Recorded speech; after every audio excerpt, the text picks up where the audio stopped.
What's going on, guys? King Epic here with a new video. Interesting question from a reader. Are you really fucked? If you come to Thailand and you're brown, you might be Indian or you're from Pakistan. Is it really an issue in terms of discrimination, girls, or anything that would make your life more complicated? And the email was quite interesting because the guy was asking the guy, if you're watching this, thanks for your email, was asking about nightlife options, basically just about, soapy massages, stuff like that. But he also said that when he went to a specific go-go bar, all go-go bars are basically have free entry, there's no cover, but they demanded 500 baht. And I have seen this at other places as well, where, everybody walks in and then there's an Indian guy and they're like, okay, you gotta pay cover if you wanna go in.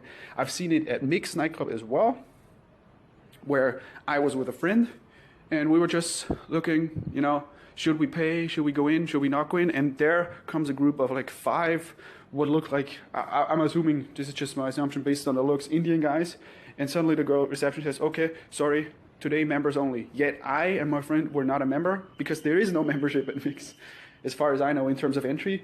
And they said, okay, sorry, today members only. And yet we were able to get in, with no issues at all.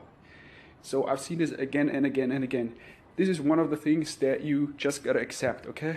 If you're Indian or you might even be black, or it doesn't matter which ethnicity you are, there is discrimination happening, but you gotta accept it, okay? You cannot, it doesn't make sense to try work against it or complain it, because you're not gonna change anything, okay? Just accept it the same way that I might accept that some girls or many girls might be interested in a certain celebrity, but when I talk to them, they're not interested. I could say, oh, this is unfair. Why? Like, he's just a human being as well, blah, blah, blah. But you gotta accept it, right? And you gotta do what you wanna do. And if you don't like a certain bar where you have to pay cover, then go to a different bar. But the one thing that I said that I think is really, really important for everybody, but specifically for certain types of people, like if you're brown or black, is you wanna stand out, right? Positively, you want to give up a super awesome fucking first impression, and that means you don't want to be the typical Indian guy, walking around in sandals or slippers and baggy clothes, and your hair is all messy, maybe you're not shaved, because then people will look at you, even myself will look at me and say, okay, oh, that is the typical Indian guy. Where can I buy? Right? And I'm not, this might be offensive to you, but I'm just telling you the truth, okay, my opinion. So the other day, I was at the BTS station and I saw a regular brown guy. It was just a regular guy. He didn't look good or anything, just a regular guy. But the guy had such a nice haircut, well done. He was dressed like in a suit, and I'm telling you, he looked like a 10. Like, I cannot even compare him to a regular brown guy, because the first impression he gave out, like, he's, super clean, he's well-groomed, he stands out from a regular brown guy. And that's what you want to achieve, You want to dress nice, maybe when you got dress shoes, dress pants, a nice shirt that fits well, maybe get something tailored, nice haircut, clean shave, especially important if you have a lot of facial hair, neck shaved, you want your eyebrows waxed, if you have any hair in your ear area, you want to remove that as well. So that is very, very important. And then when all those things are in place, yeah, you might still get discrimination, but at some places, but you give up a totally different impression, okay? In the same way that, for example, with white people, you have Koh San Road, the typical, sleazy backpackers. They dress like, I don't know what they dress like, but you know what I mean, like a typical backpacker. And then you see other white guys, they are dressed nice and they go out to, I don't know, maybe C'est La Vie or to a higher end nightclub where you say, okay, there's a big difference between, he's not one of those regular backpackers. He's a different white guy. And the same way you want to differentiate yourself from, if you're a brown guy, from the regular brown guys, basically. That would be my recommendation. And first impression here counts a lot. You cannot discredit what first impression will do for you. Even myself, or even if you think you're so above first impression, where you say, okay, I don't care about first impressions.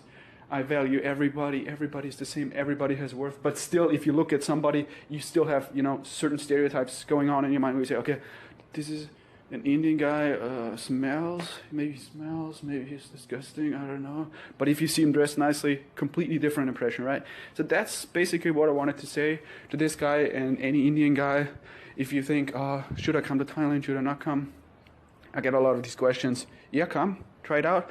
But you gotta also be willing to put in a little bit of effort to give off a, you know, really nice impression. Okay, second thing that I wanted to talk about is somebody asking me about whether he should go to Phuket or should go to Bangkok. And my suggestion was do Bangkok. Why? Because if you don't like Phuket, you know what? That's basically, you're basically stuck on an island, right? But if you don't like Bangkok, you can always go to Pattaya, and Pattaya is like very hardcore, I would say, very extreme. And then you have Bangkok if you don't like it that extreme. So you can easily switch between those two cities. But Phuket, if you don't like it, then you're basically fucked. That's what I wanted to say.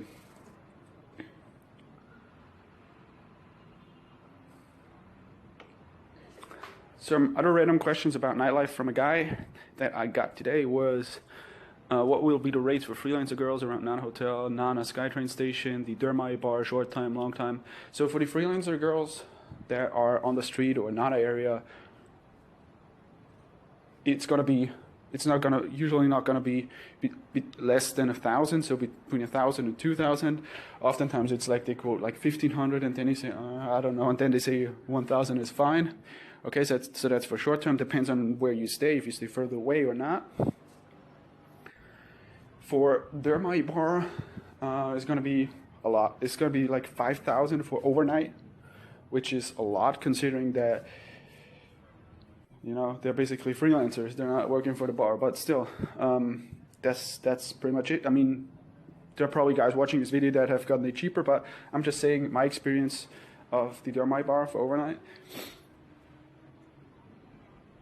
And another question from this guy was, the freelancers, are they cheaper in Bangkok or Pattaya, and more options available? And the truth is, Pattaya, of course, is cheaper. I mean, you can get it as cheap as 500 baht if you're on Beach Road in Pattaya, and very difficult to get that here in Bangkok from a regular random girl on the street.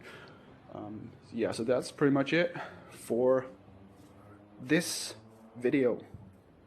Final thing I wanted to say, and this is just a reply to a comment where somebody said, okay, this Koh San Road, you talked about it, King Advocate, it's a nice place, but I don't know, it's just shitty, it's backpackers, scam artists, people trying to rip you off, blah, blah, blah. Yes, it's it's full of tourists basically, so people are trying to take advantage of that. But still, during the week, if you want to go out, if you're a little bit younger, or if you're trying to meet, you know, Chinese girls or Korean girls, I really don't know any other place where you find those kinds of people during the week, okay? You find some in regular nightclubs, but Koh San Road, you find a lot of, you know, Asian people, Asian girls that are not from Thailand. So that is the reasoning for going there. And another thing is that you have lots of options. You can, you know, stand on the street and talk to girls. You can easily drink a beer somewhere and you don't have to pay cover or anything. You can switch bars easily. Those would be my arguments, or the upsides. Obviously, yeah, the crowd, if you don't like it, then don't go there. What another interesting comment about Koh San Road was where somebody, Tim, said Koh San Road for him seems to be the place for those that are not ready to take on Nana or Soy Cowboy. And to be honest, I would disagree, because those two places are radically different. Nana and Soy Cowboy are red light districts, whereas Koh San Road is a place where you don't have go-go bars and where you can go to meet regular people, basically. So, big difference. Yeah, that's basically what I wanted to say. Final thing, just as a reminder, if you have not signed up, go to kingepic.com, put in your email address, and you get 2 bonus videos right away. But it's not just about the bonus videos, it's more about staying in touch, okay? So YouTube is changing algorithm, and they're fucking it up on times. And putting your email address basically gives me a direct line. So if there's something important that I need to get in touch with you, then that is that lifeline. So it's very important that you do that if you care about watching my videos. All right, so that's it for today. and I hope to see you in the next video. If you have a question or anything, you can shoot me an email, or you can simply just, you know, do it like everybody else. Just comment below and I'll try my best to reply. All right, that's it so far. Take care. Peace out.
Lady boy, I see. No.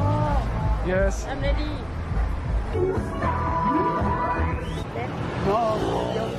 I don't want. No, no, no. สักๆเลยโอเคก็จะ You don't work? Huh? You don't work at your bar? Straight through. Look, it's like so many girls here. Man.